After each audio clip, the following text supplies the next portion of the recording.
If you can remember to record, yeah? Recording.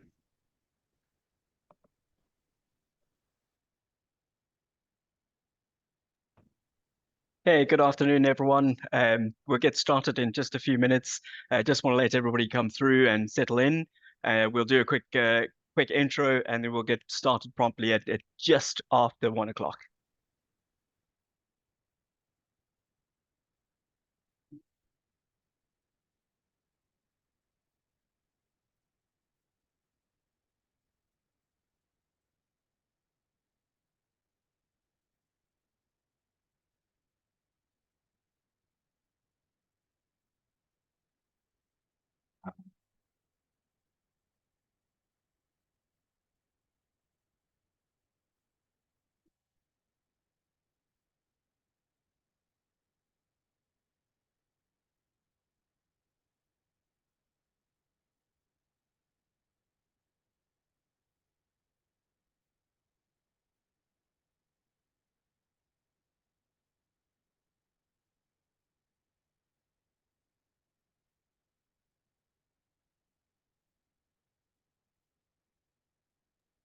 For those of you that have just joined, give us a minute or two and we'll get underway.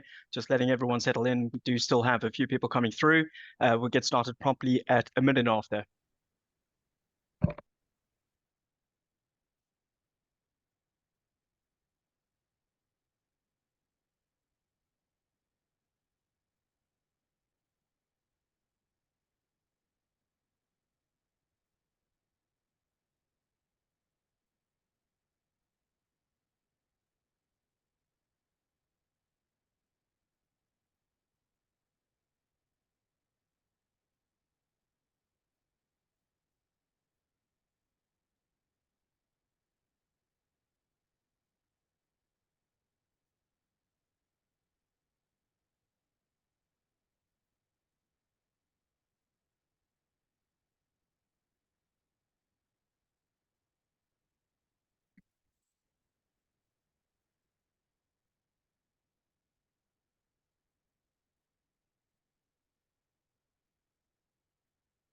Alrighty, let's get started. Good afternoon, everybody, and welcome to our red and yellow webinar today. This one, for the most part, is focused on user-centered design. My name's Ashley Young. I'm the head of sales here at Red and Yellow, and it's always an honor and privilege to get to introduce one of our faculty members. We've got Dean Henning in the room, who is one of our senior lecturers here at Red and Yellow, and today's going to be his show. So just some quick house rules is. If you do have any questions during the presentation, please use the Q&A functionality to ask those questions. We will host a Q&A session at the end of the presentation. If you do get disconnected at absolutely any stage from Zoom, simply just rejoin on the original link that you would have received. Don't worry if you miss anything or miss out on anything, or if we don't get to answer any of your questions. We'll of course have the opportunity for you to engage with any of our student advisors in a number of other channels and means. And we will also be sharing a recording of today's webinar, and that in itself will be emailed through with copies of the slides if for those of you that would like to see those. So without further ado, Dean, I'm going to hand over to you. Cool, thanks, Ash. Dean, so I thankfully get to move on from the slide where I've been sitting staring at my face for the past 10 or so minutes. Yeah, so let's do the intro slide. I'm Dean. I'm a senior lecturer here at Red and Yellow. I'm also the program coordinator of the UCD program, which means I ostensibly run the program in the full-time and the part-time runs of the course. I also wrote the course, so UCD is definitely my baby that I'm quite invested in. But let's get going, and I want to talk a little bit about why UCD, run a little bit through how we structure the course to try and prepare our students for the careers in the field, yeah, and then we can open up for questions and all that kind of stuff right at the end. But first of all, the one confusing thing is why UCD. So UCD is user-centered design, and in my mind, it exists in a kind of continuum. So on the left-hand side, you've got UX, which, so I'm going to say some fairly contentious things. Bear in mind, this is like my view of this continuum. I think there's lots of disagreements about these fields and how they overlap. But in my view, UX is principally concerned about what's happening on a digital device on a screen. So a designer is in the UX space is primarily thinking about the interactions, the flows, all that kind of stuff that happens on the screen itself. Way at the other end, you've got human-centered design, which is kind of more broadly interested in the world at large. So it's not necessarily just about digital products and services. So, you know, some very famous companies that you might have heard of, for example, IDEO, which practices human-centered design. Can everyone still see my share? Because my screen went blank for a moment. We can still see it, yes. Okay, well, I can't. Okay, I'm sure it'll come back. You know, where somebody like IDEO looks at, for example, making a better potato peeler, trying to get supplies to a village, that kind of thing. So it's about the human experience and all the various factors that form part of that. In the middle, I've placed UCD. So what it inherits from the UX side is it is primarily about these digital products and services, things that happen on screens.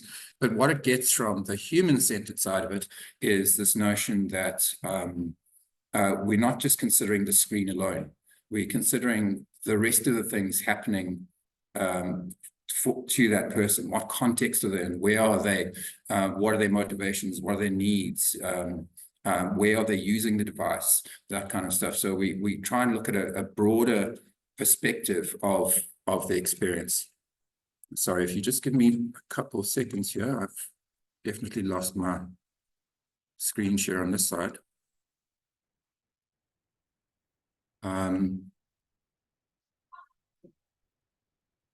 I'm going to try and connect that again. Something went wrong. Sorry about that. Am I back? Yes, you are. Okay, sorry about that, folks.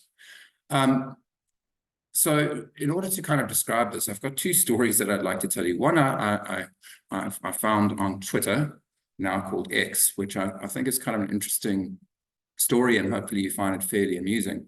And it's about a man that stayed over at some friend's house. And the room that they were staying in has this like kind of complex ceiling fan with different kinds of lights, and you can control the fan and what kind of lights, so the upward light or the downward light, all that kind of thing, which to him seemed like kind of a straightforward thing to use. But when they decided to go to bed, he would try and adjust the lights or adjust the fan, and then it would change itself to something else. And the lights kept on turning on and off, and he was really deeply confused about the situation. So it was an ongoing battle through the evening of him trying to figure out what on earth is going on with the ceiling fan. So eventually, at 1 o'clock in the morning, the light was off. Everything was fine, and they could get some sleep. So the next morning, they spoke to the people that they were staying with, and they found out why this was happening. And it's kind of an interesting thing.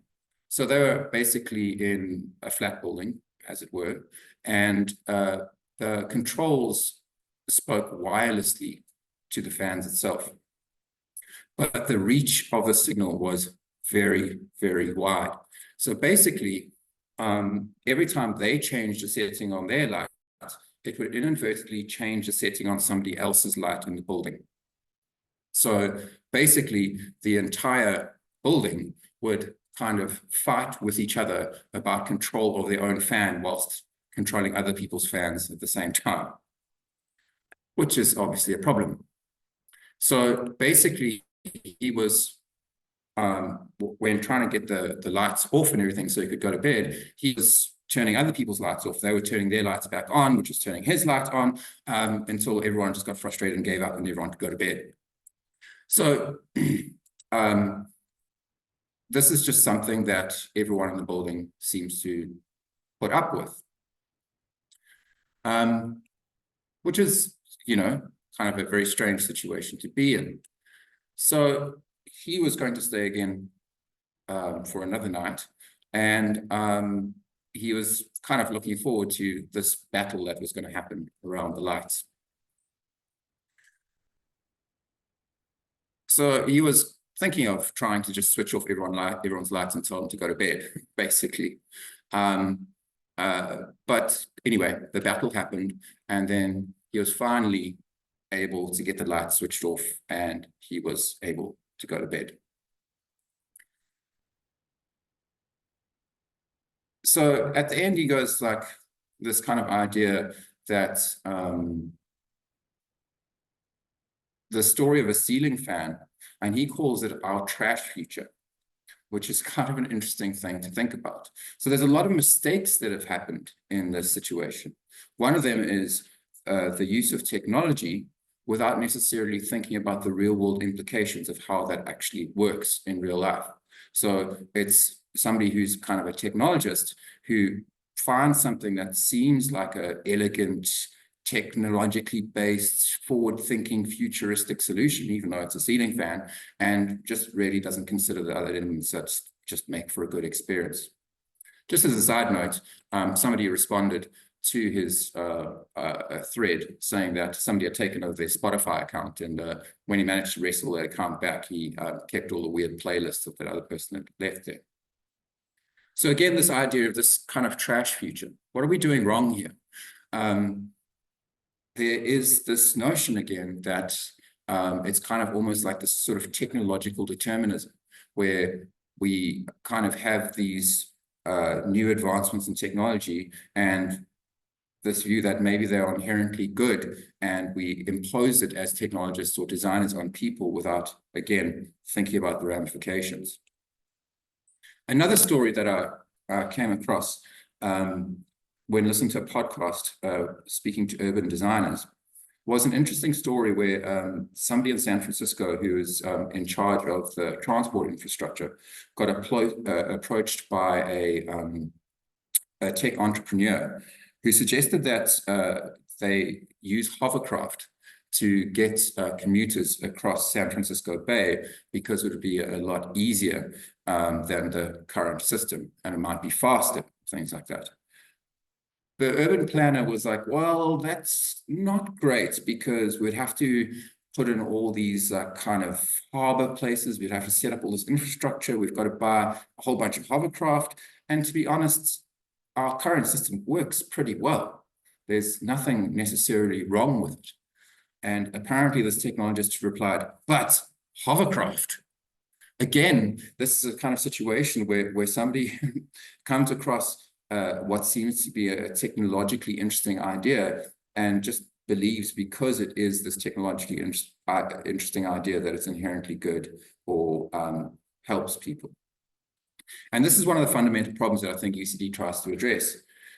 What the situations I've been describing here is this idea that a lot of designers create systems, or they have various capabilities or features that they think are useful, and then they apply that to people. Whereas in fact, my argument in terms of thinking about UCD is that it has to be the opposite direction. So we need to really look at people. What are they thinking? What do they feel? What do they need? And take those set of factors and then go, okay, so how can the technology support people in this way? In theory, this makes for better design. If we design this way, we're not kind of sidetracked by shiny things that seem new and great. We're actually doing what we should be doing as designers, which is kind of removing obstacles and making life better for people. So that's kind of why I place UCD in the middle of this continuum. I think it's kind of an important place to think about our role as designers in the world, particularly in the modern age where digital products and services are becoming more and more prevalent and have more and more control over our lives. Another way of putting it is a quote from the Interaction Design Association, which is this idea of creating meaningful relationships between people and the products and services that they use. So this is kind of extending further and further. So increasingly, we're also talking about Internet of Things, other devices that aren't necessarily screen-based that we need to consider, because the technology is still impactful and moving forward. Previously, before courses like UCD, people in our field came from a lot of different places. So full disclosure, when I started in the industry, there were no courses for this kind of stuff. And in fact, my original undergrad studies was in jewelry design. I'm theoretically a qualified jeweler, but I'm more likely to chop off my hand and get jewelry made at this point in my life. And I have a master's in music with minor subjects in educational theory and stuff like that. So, you know, I moved through a different pathway to get to where I am now. And a lot of people who are older in the industry come from a lot of different places. Perhaps I've worked with a very great user-centered designer, Lizzie, who basically is, she's got a PhD in English. I've worked with people that have honors and master's degrees in engineering. I met a very excellent designer who originally worked in mines.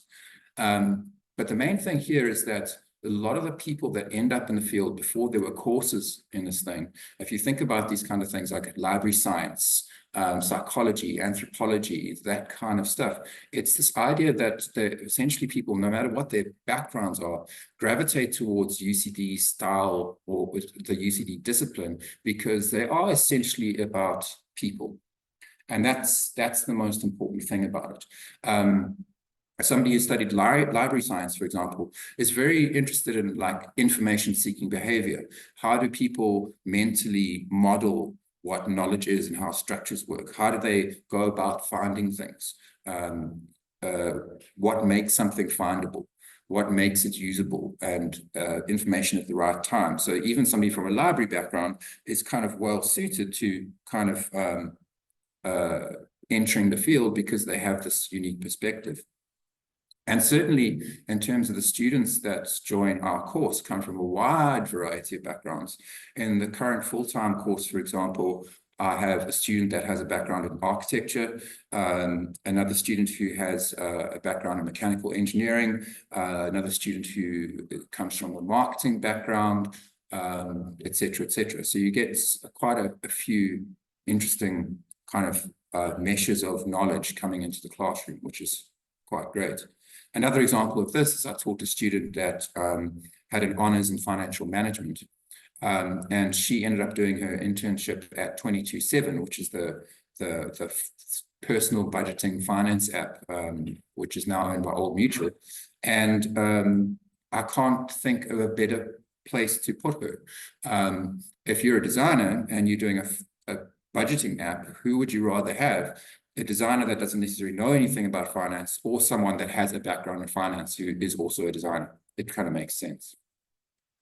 The idea here, though, is that if you actually get your information about the problem that you're trying to solve from actual people who are experiencing the problem, you're more likely to discover what they really need and can design more effectively for them, which, you know, is kind of straightforward and obvious, but it's not something that often happens. A lot of time in the industry, in many design industries, you'll get a situation where people kind of make a whole lot of stereotypes and assumptions about their users without going out there and doing the actual research and discovering what the real problem is. And sometimes that research involves not just asking someone what they want, but observing them and trying to figure out what's underlying that. Because sometimes people don't actually know what the problem is because they've just kind of put up with it. Henry Ford once said that if I asked people what they wanted, they would have asked for a faster horse, which is not the underlying problem that needs to be dealt with. The other thing about it is that there's this notion put forward by Donald Norman that we are all designers in some way. The idea here is that a lot of the things that we have in the world, and I usually have to apologize for Apple users about this statement, is that basically all of the stuff that we have is largely the same. Most phones are largely the same. Most computers are largely the same. Desks, tables, shoes, you name it. It's kind of largely the same.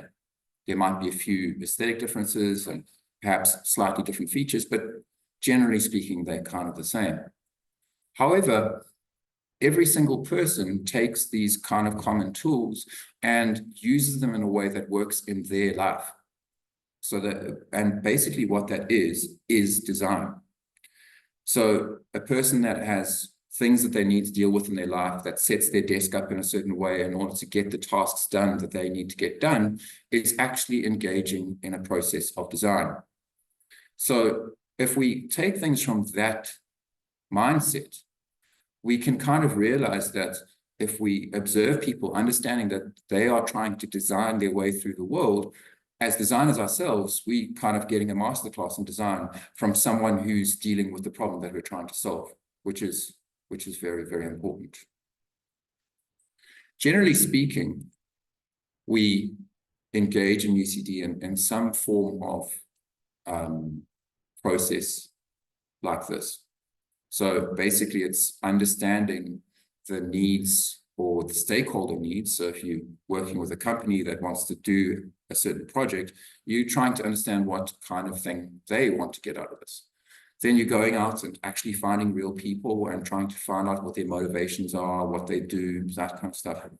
Then you create idealized personas, which are not stereotypes. They're based off real data, but you make these kind of imaginary people that you can use to, first of all, come up with ideas that can solve the problem. And secondly, test whether your ideas make sense. You can take an idea, look at that idea and go, okay, will this work for these people that I'm thinking of? So you use those personas to create those ideas and go through that ideation process. You make scenarios and storyboards. So a scenario is basically usually just a written piece of text explaining kind of a day of the life of somebody and how your proposed solution works to fix their problems. Storyboards are the same, except in a visual form, and storyboards usually show that like real aha moment involved in your solution. So, you know, in the beginning days of Uber, it was tap button, get right. That was the idea. That was the big aha thing about what they were doing. Both of these tools are useful as well because they don't require huge amounts of design expertise. It requires you to be able to tell a story about, which makes it very useful in settings where you're working with a team that aren't necessarily all designers. And when you go out in the industry, you're not going to be working just with designers. You might be working with marketing people, finance people, all sorts of various people that make up these teams that have to make these decisions. And it's a great leveler to get everyone's perspective through scenarios and storyboards. Thereafter, you make prototypes. So you kind of make working versions of what your solution is like, and you test them. So you can get real people to check them out, see if they make sense, check out where the problems are, what can be solved, what's not working, fix that. Then you move to a final design phase where it goes into production, and then the thing continues. You iterate because once something's out in the market and it's being used, you can start going, okay, is this working? Are there changes we need to do? Do we need to get more information about our customers and our users in order to make this work? So that's a kind of generic process that we would go through in this situation. So the way UCD works in practice in teaching is a kind of a narrative approach to the field. So in the course, we're not kind of what you'd normally think about as a university, where you've got like 4 different subjects you're doing at the same time. So at 8 o'clock, I'm doing this, and then at 10 o'clock, I've got a different subject, and we do one thing at a time. And So we run through all the steps and continually iterate the steps as we go. I'll explain a bit more what I mean in a moment, but it is this narrative. So we kind of, every step of the way in the course, we kind of asking a question and then trying to go, okay, if this is the case, then what do we do about it? Okay, now we learn this thing in order to solve this part of the problem. And I call it the wheel turns but the car moves forward. So for example, if you learn how to innovation, then you do a project about it. Then the next step is, okay, if it results in innovation, how do I find out information about users? So then you do a project where you research an innovative practice, then you do user research. Then after that, for example, you go, okay, but how do I actually start making designs? Then you get a project where you look at innovation, you get user data, and then you start doing designs. So each time we do things, we run through the whole process again, strengthening it as it goes, which is kind of a handy thing. Because by the end of it, all the students have done this process multiple times, rehearsed it, so that they kind of, it's not bitsy, they see it as a whole process, they understand how the whole thing works from end to end. So how do we do this? We start off with theory and methods. So it's kind of what I've been trying to do in a sense right now is kind of convince you in many ways that UCD is something worth thinking about as a kind of set of practices to make design better and make things work better for people. And we do exactly the same thing in the course. So the first thing we do is kind of make the case that this course makes sense to exist. So we first of all go change so much in the world. So let's look at how it has. Can we prove that focusing on people actually does result in innovation and differentiation and all the kind of things that businesses and users kind of want? So look at theory, media, and like how Lev Manovich thinks about new media. We also look at various tools. So we start with kind of almost more marketing adjacent tools. So one of the easiest ways to start understanding how focus on customers and users is important is something that most people understand because they're in the world. They understand like going to a shop or going to a restaurant or whatever it might be. And we look at these kind of ideas of, can we break this experience up into a matrix that we can break apart what a business is doing and see how it all fits together in this larger matrix that we can use to understand what's going on. And in the future, plan new things, which is kind of like experience mapping and things like that when we get to that part of the course. Thereafter, we kind of go, okay, cool. We've proven our point here. So we've got to start talking about design here. So can we understand design as some kind of problem-solving process? Is there a way to unpack design and see how it's common across various fields? There is a kind of a unified theorist in any place that is engaging in problem-solving. And also the other thing is, how do we work with other people? Design is not a lonely, singular profession. We have to work with other people who don't get anything done. So how do we learn how to collaborate with people? So what we do is we throw people out into the wild and I ask them to find an industry that's not necessarily digital design. Look at the process, the generic process of design, and see if this other industry is also doing that, they just don't know it. So for example, here is 2 screenshots from Karis, where she goes, okay, here's the generic design process. But I've got a friend who's a biomedical engineer, and he's actually doing a PhD project on making heart valves. So how does CAM's scientific exploration and design of these heart valves linked to the general design process that most designers, capital D, would think about. So she looked at it quite carefully and went, yeah, it's kind of the same. He calls it different things. And it's just as messy as designing an advert or designing an app is. And I can see how this works. It's kind of an interesting thing because I've seen presentations in this way about the design of surfboards and various things, even real estate. And it's remarkable how much any problem-solving process maps on to this kind of thing. We also talk about problem solving as a general thinking tool. So we look at this concept of the 6 thinking hats. I don't know if any of you have seen the 6 thinking hats, but it's a way of really focusing your thinking at certain parts in the process, which enables you to deal effectively with other people in a group situation. So when you're trying to think of solutions to problems, it doesn't spiral out of control and lose control of the whole process. You've actually got a way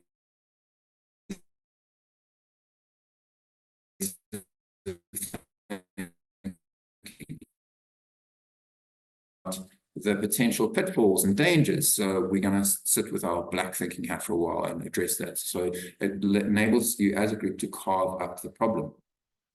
In the same way, we also start exploring the design studio, which is a way of actually working through design problems and trying to come up with designs in groups, which can often be very difficult.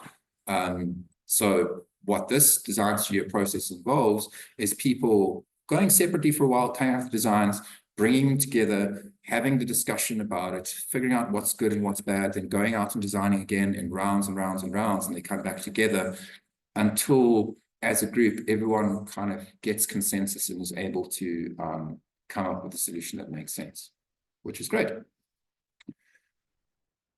Then we go, okay, so this is all fine. We've proven that this makes sense. UCD is a good idea. We know how to think about problem solving. We know how to work together, but we need something to work on. So we need to figure out ways to do the research and what techniques we would use. So we start looking at that. So we do all sorts of things like thematic analysis. So we look at basically different kinds of methods of researching and how to get that information and analyze it and put it together in groups and sort of like the classic post-it note situation, and arrange the information, come up with insights based off of that and work through that. This also involves, eventually doing that design process again and ending up in the situation where you're looking at information, you formulating solutions as a team, then you're doing designs as a team, and you trying to roll them out. So this is a very interesting project we did this year, which was for a site called Diabetes and Me, which is it's kind of a health tracker, but with this particular focus on or the particular interesting feature is that it's got a lot of tools for diabetics to monitor, evaluate their personal kind of data about diabetes, see if they can get insights out of it and all that kind of stuff. The interesting thing about that is that this happened very early in the year. So a lot of the students, as I described, some of them come from marketing, some of them are not designers. They've never trained as designers before, but immediately, even right at the beginning, we're starting to see designs coming out. Not necessarily the most beautiful things, but it's informed by a good level of research, and it gives us a place to start off from to keep going and get this better. So then what we do next is, okay, so how do we discover ideas? How do I share my ideas with other people? So we look at ideas like, again, moving from that experience matrix kind of stuff to actually a proper experience mapping, where you look at a process for a certain person and then you find out what happened and what are the phases of what happened. So you can kind of understand a process better by looking at multiple people and seeing what the common problems are, what the common faults are, and start to use that to share what you've discovered and also analyze it.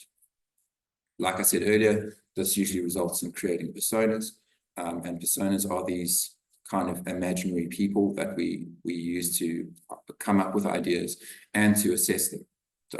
The assessment part is quite useful. So if I was sitting in a group situation and I'm like, okay, well, this will be a search filter over here, and that'll drop down like this.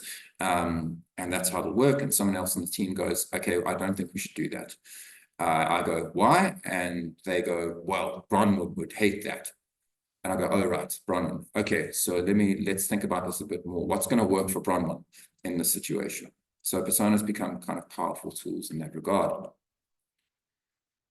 We also look at the basics of storyboarding.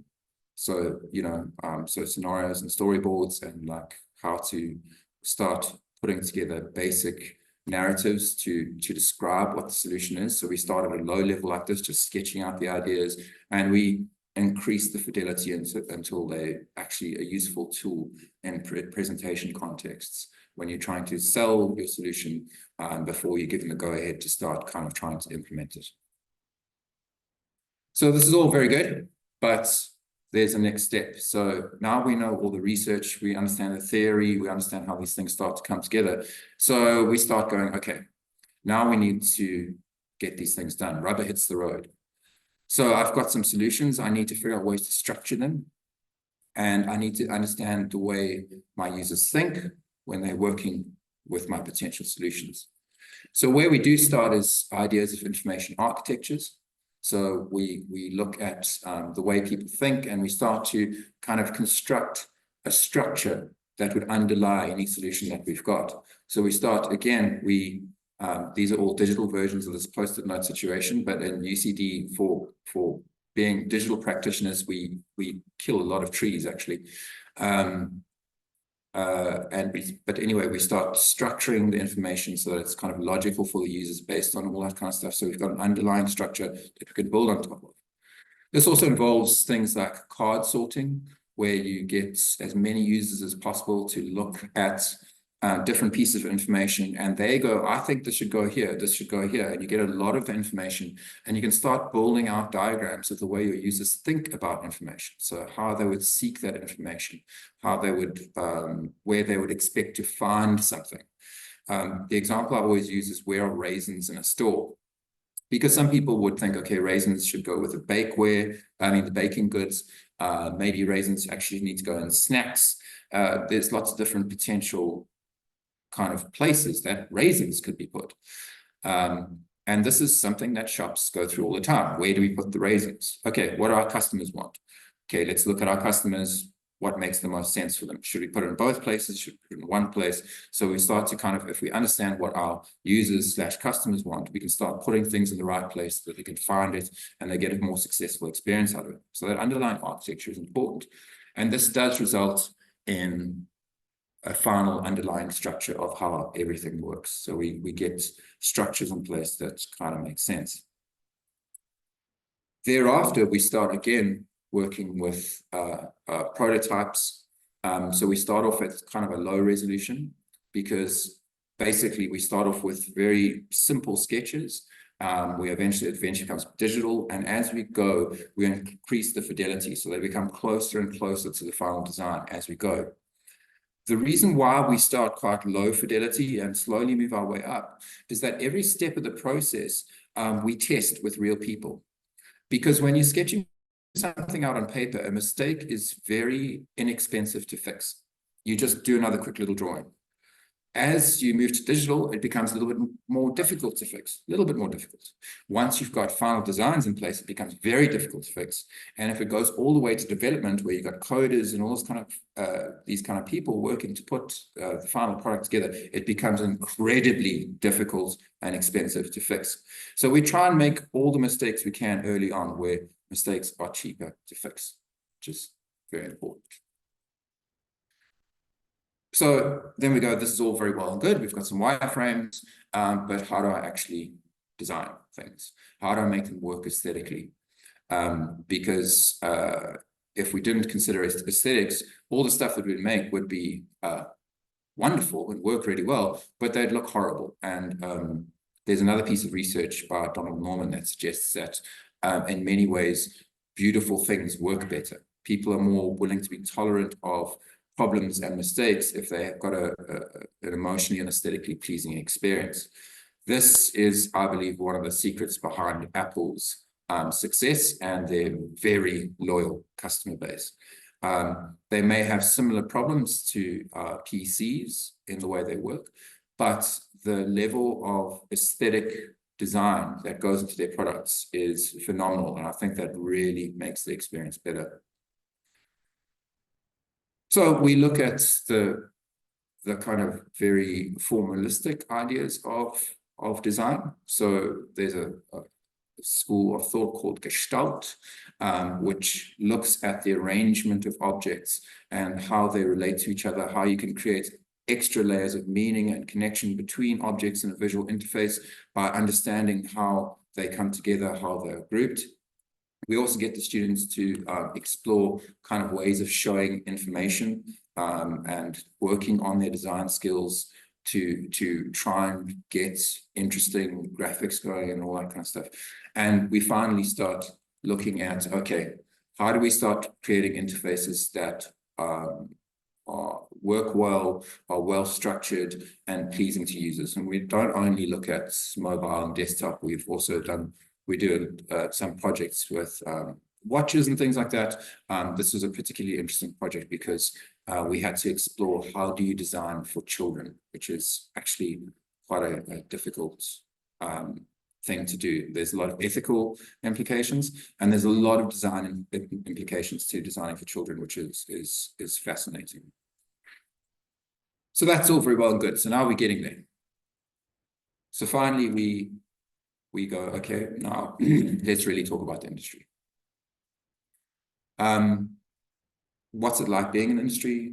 How do I work with other people in the industry? And how do I sell myself? Because I need to get out there and hit the ground running and get a job. So in terms of promoting yourself, we do professional practice case studies. So the students actually look at work that they've done and they turn it into really interesting articles about the things they're interested in. So some very interesting things have come through this. You know, the first one there on the list is a student that actually looked at the blind and digital products and services, and there were some astounding revelations there. Like the introduction of touchscreen interfaces to pay at a till is the worst idea ever, because blind people cannot pay for anything because they can't feel the buttons. And exploring that. The second one is about a student looking at LVADs, which is an assisted device, which kind of, you've got kind of a mechanical heart valve, and it's an external object that you carry around with you with a battery and all that kind of stuff that controls that heart valve. But it's actually very bulky, it gives people back pain, all that kind of stuff. So the student was looking at how do we actually make these things work better, etc., etc. Before I continue though, the other part of it is working with other people going into the industry. So the students do internships where they go out there and they actually do work. And there's also a brand challenge component where they team up with students from the visual communications program and the marketing, advertising, and communications program. And they work on a 5-week project with a real brand that they have to create solutions for. So, you know, previously we had Twitter a number of years ago. We've worked with Heineken, Under Armour, Capitec, etc., etc. So we actually get real clients in. But the place I really want to get here is this professional practice stuff comes from the one thing that I haven't mentioned about the course, which is what I consider to be the secret sauce, which is independent study.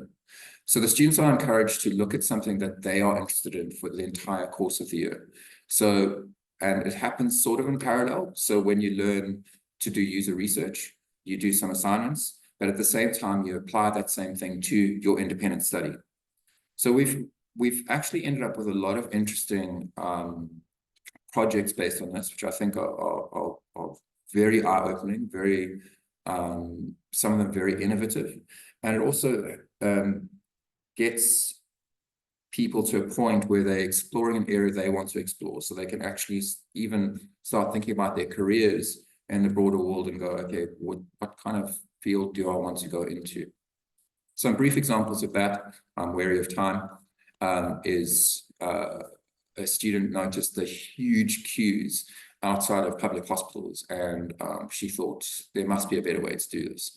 So she came up with a kind of a very multi-pronged approach to doing that, including sort of tablet-based interfaces in hospitals, desktop applications, web applications, and also using USSD. So people that don't have smartphones can also just use an SMS function to get the stuff done. So this project was done about 2 years ago, and it's kind of interesting, the newest talking with the Department of Home Affairs about them trying to digitize their processes, and I'm kind of sitting going, I've got a student who could probably help you guys. Another student looked at the problem of renting cars at airports and things like that, and came up with quite a unique system where it's a totally touchless kind of thing. You can book your car, you can go to the airport, you push in a code, a locker opens, you get your keys, you drive the car out, you go into what's kind of, if you imagine a car wash, but it's got multiple cameras on it, so it automatically takes pictures of the car, so that the checks are done automatically, and things like that, which I thought was quite an elegant solution, which I'm surprised nobody has tried to do. On the other hand, we had a student that was looking at learning to sing as a way to deal with social anxiety, which is a very interesting project. And she basically even went to a content level. So she started identifying content that could be used in a product like this, and how it would be structured, and how it would lead somebody that struggles with social anxiety through this process of overcoming it by doing voice training and learning to sing, things like that. Also got Grassroots, which is a project where small scale growers can connect directly with customers, so it encourages small business development, and connects users from, or this is based in the Cape Town area, with small scale farmers, and facilitated the transactions between them and deliveries and all that kind of stuff. Again, some of it using USSD technologies and things like that. Another was called Ally, which is basically a ring that's Bluetooth connected, so that if you ever got into trouble, the project was basically about women basically being harassed and getting into difficult situations in the life scene in Cape Town. So it enables you to connect with other friends that are out and about, with security companies or things like that. But the basic interesting idea was you didn't have to haul out your phone if you were in trouble. So the Bluetooth ring, if you held a little button down on this ring for 3 seconds, it would connect with the app and start escalating and working out what help you needed and all that kind of stuff. Figure out your location, get help to you quite quickly, which was quite interesting. And more and more and more. So, looking at people with dementia, a connection between their healthcare providers, their family, and them to help them get through their lives, meal kit services, et cetera, et cetera, et cetera. So every year the students come up with really, really interesting projects that are based off, again, very real insights into people and what they can do with it, which I think is the best part of UCD in so many ways. What I usually tell my students is that in their final presentation, they should be imagining a slide at the end of their presentation that goes, and that's why I need R1 million. Because my real hope is that students in the future will actually go like, the industry seems great, but I've actually got a great idea and I want to get out there and start my own business and do something interesting. So that's the overview. So I can now use this slide. Thanks. I hope that was interesting. I think I've kept the time, which is good. And I think, Ash, are you Yes, going to hop on now? I am hopping on. I seem to be having a little bit of trouble with my camera, but anyway, we can chat through. What we're going to Okay, do should now I move is, to the next slide, Ash? yes, please, if you can Okay. take us on to the next slide. Ultimately, what we want to do now is just give you a quick glimpse into some of the offerings that we do have, and those offerings we've got an advanced diploma in user-centered design, which is of course available on our full-time programs as well as for part-time studies at the same time. We have a couple of short courses, and then of course those online qualifications, which we show you on a couple of the other slides. Next slide for me, please, Dean. So looking at the advanced diploma in user-centered design, the two options here, which you'll see on the right-hand side of the screen, is either being a full-time based program or a part-time option. The full-time program, as you'll see on slide, it is a 1-year program. It is an NQF level 7 program. What that means is it does require you to have at least an NQF level 6 coming into the program, or alternatively a subsequent degree qualification to get into this program. The part-time program is offered over a 2-year time period, and that obviously just splits over the program and aimed at working professionals and possible careers. I think there's endless possibilities in the space, but I think things like UX designer, UX researcher, interactive designers, to name a few. And onto the next slide, please, please, Dean. Then we have our National Certificate in Design Techniques, which it focuses on user-centered design. This is a 1-year program. It's a mixed seater program, and this program is absolutely incredible if you're looking for that introductory space into the user-centered design world, and ultimately getting you on that trajectory of moving towards that advanced diploma in the longer run. Alternatively, looking at things like the short course offerings that we do have. At the moment, I saw one of the questions, or at least one of the commentary in sign up is the use of AI in this particular environment. We do currently have an AI micro course which is available, which specifically focuses on user experience, and that is a 2-week course. And then of course we've got our full length user experience design course, which is a 10-week short course available. On to the next slide, please, Dean.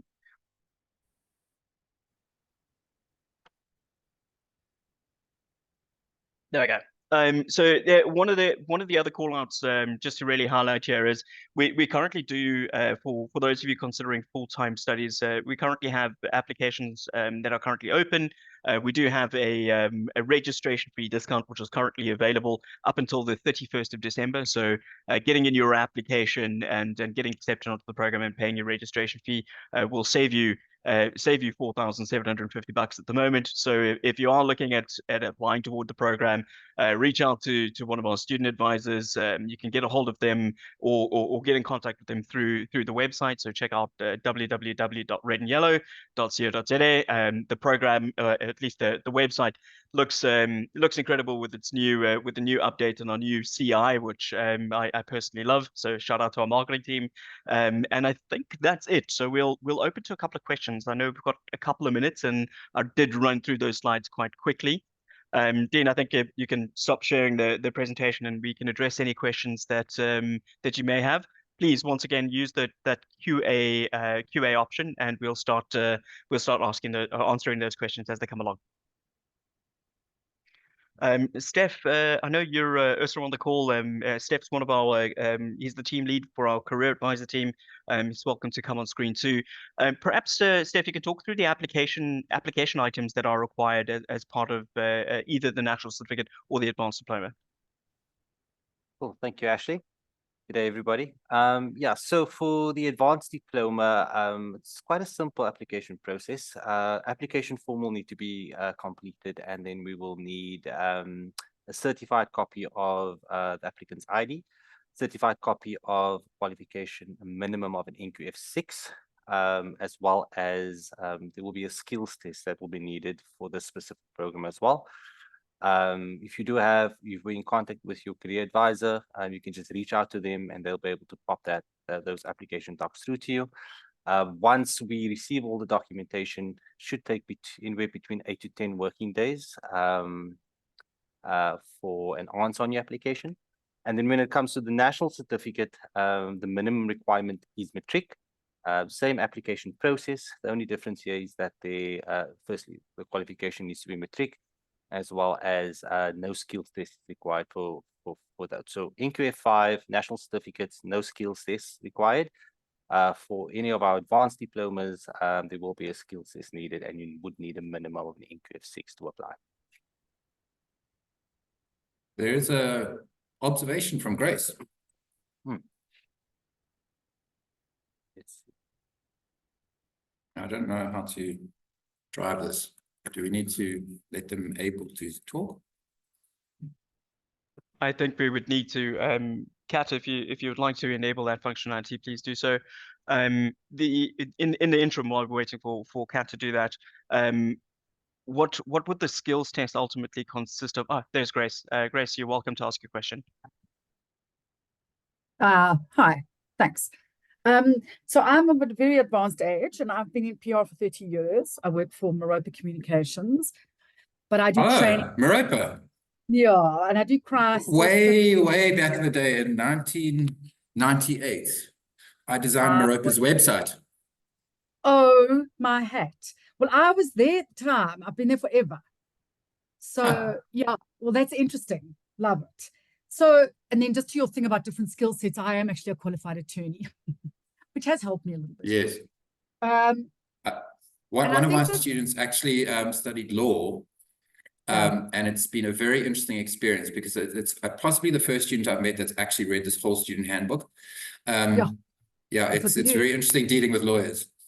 Yeah, no, and I deal with them all the time in crisis, and I hate them.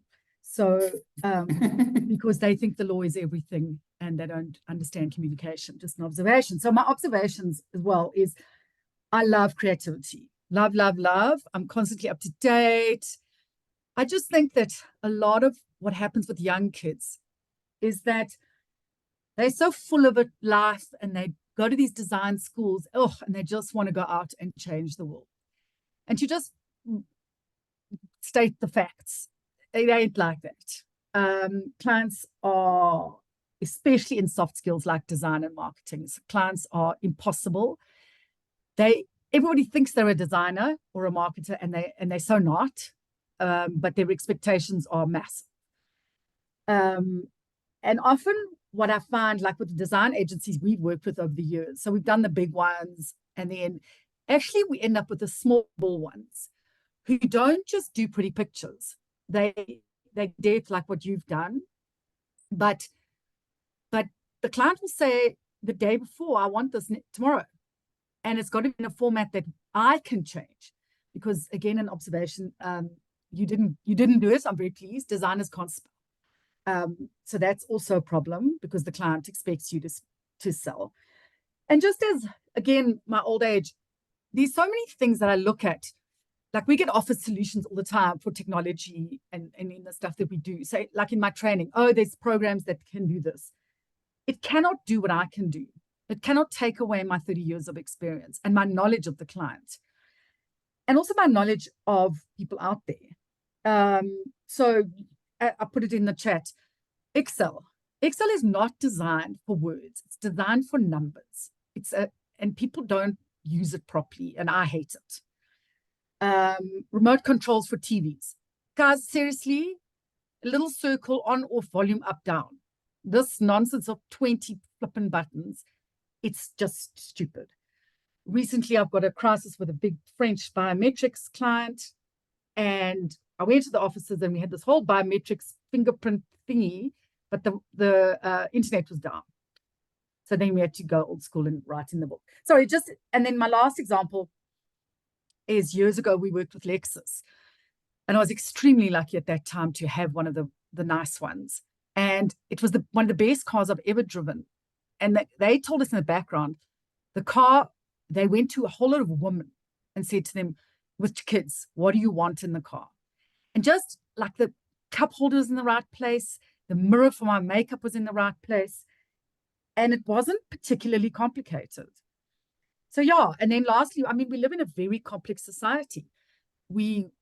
South Africa's like a lot of other countries, but a lot of people just, when they do stakeholders and basic things like that, they put things into boxes. And you can't do that. But again, the client wants it. So sorry, I'm all over the place, but just my observations. I think the interesting thing there, I mean, you talk about remotes. I mean, my bugbear is washing machines. You know, I've got a washing machine. It has loads of features, but I just press the start button. I don't know what's going on. Myself. You know, Bjorn Strop once said that people have always wanted technology to be as easy to use as a telephone. And he said that's come true because I no longer know how to use my phone. Yeah, exactly. But the interesting thing about cars that's also just worth thinking about is that car manufacturers, apart from the BMW iDrive, which was an absolute disaster, cars generally tend to have good interface designs in many ways, because car manufacturers realize that if they make a mistake, it could equal death. And that is a very, very motivating factor when you're trying to do a design. And I don't think necessarily that a lot of digital designers in the product and service space realize how potentially disastrous a mistake can be. Especially if you think, for example, with social media and all the problems that have emerged because of social media. And it's because none of the designers actually really thought about what this was going to do when they started. So there's a whole bunch of interesting things there in terms of, there's an emerging thing of kind of encouraging designers to understand the ethics involved. There's a designer called Mike Montero who's fantastic. He's quite a grumpy dude, but he's fantastic. And he's got a big push to try and get designers to sign up for a kind of Hippocratic oath kind of thing. And his strongest push is, just like a doctor messes up and you get your license taken away, if you're a designer and you hurt someone because you made terrible decisions because of your designs, you should get your design taken away from you. Which is, yeah, that's interesting. Very That interesting. often, yeah, but often it's the client's fault because I mean, Sometimes. we've got Ford and Jaguar Land Rover, and you know, they sometimes, and they're great clients, I must say, but sometimes they, like in my world with crisis management, they just don't listen, and then they stuff it up, which is the thing. Sorry, and then just lastly on the cars, I mean, you know, in my work, as I'm sure you do, I have lots of hired cars, and I've noticed one thing: a lot of the manufacturers, the what do you call it, the control panel thingy, whatever, over the steering wheel is angled in such a way that in the South African sun, you cannot see a thing. The electronics, you know, the digital display disappears because the sun is directly onto it because it's angled the wrong way. Just stupid things. Yeah, but that's the thing about it, right? I've got a fairly long rant, which I will not indulge you guys with because we'll be here all afternoon, about the Western Cape's Metro Rail app, which is the worst thing to use in the world because you can't see a train timetable if you're standing on the platform. It's like impossible. And that's what designers, where they make mistakes. They don't consider where it will be used and how, which is disappointing. There are some questions in the Q&A there, Steph and Ash. There are indeed, and thank you for the questions and the observations. I think it's a wonderful conversation, and I think yes, we could be here all day with some of the exciting things that come out of this particular conversation. I think we'll address the last three questions quickly, and then we'll end the session and send the recording to everyone. If there's anything else, as a disclaimer, if there's any other questions, feel free to ask those to Student Advisor. You can get in touch with them, and they'll be able to talk you through any of the different components. So the skills test, what would the skills test consist of? Ultimately, it's a document that you would download, and you would there's a scenario that's a series of scenarios that may be put in there. You'll answer against those particular scenarios. There's a design that you may have to put forward depending on which program you're looking at studying. Those skills tests are fully downloadable from our website, so you can check those out and see what they do entail. The cost of the 2-week AI micro course, that is 1,900 Rand, and Again, if you're considering the program, please feel free to reach out to the student advisors. They'll talk you through the not application, but the registration process and how you can go about signing up for that particular course. And then what would you say Ash, is a good before you continue, Yeah, go for it. we are currently in the process of recording kind of how-to videos about the skills tests. So those should be available relatively soon. I know I'm doing my recording on Friday. And basically it's going to be a short video that lays out, okay, this is what the skills test is for. This is what we're looking at. This is how you could approach it. Failing that, speak to people like Stefan and any other salespeople. And if you have questions, they often end up in my inbox and I can address that. That's totally cool. Absolutely. Thank you, Dean. And I think those videos will be immensely helpful for those looking to apply to the course.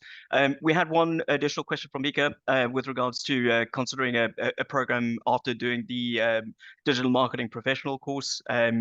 I suppose, there's a number of different options that you can have a look at. In my perspective is, have a chat with your individual career advisors, student advisors you've had a chat with up until this point. They can sit with you one-on-one, unpack what it is that you're wanting for your particular career, recommend a couple of different options. But I think, having a look at user experience design is just a one that I think, there's always merit in it. There's always new things that you can learn and evolve in, especially in the marketing professional world. Alrighty, I think that's it. Thank you for those of you still in attendance. It's wonderful to have you all the way through. And Dean, thank you for your insights today. Absolute pleasure. Really appreciate it and appreciate you. And thanks everybody. Have a wonderful day further. Cool. Have a great day, guys. Bye.